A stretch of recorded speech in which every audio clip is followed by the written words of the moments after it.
Kërcisni dhëmbët gjatë gjumit, ja përse ndodh dhe si ta ndaloni këtë problem. Kërcitja e dhëmbëve gjatë gjumit është ndër simptomat më të sikletshme dhe më të zakonshme të problemeve të gojës. E njohur ndryshe si sëmundja e bruksizmit, mund të shkaktojë gjithashtu dhimbje koke, dhimbje të nofullës dhe probleme të tjera të dhëmbëve të dëmtuar. Megjithatë, mund të vazhdojë gjatë gjithë ditës. Kërcitja e dhëmbëve jo vetëm që ngacmon kryesisht gjatë natës, por mund të ndikojë edhe në situata të tjera. Nëse kjo ndikon në shëndetin tuaj, atëherë duhet të ndërveproni edhe të merrni hapat e duhur.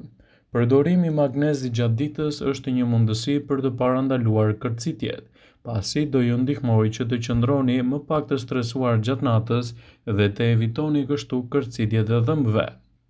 Melatonina dhe valeriana gjithashtu dhe përdorimi i livandos mund të jenë zgjidhje lehtësuese të situatave tuaja nëse doni të ndaloni kërcitjen e dhëmbëve.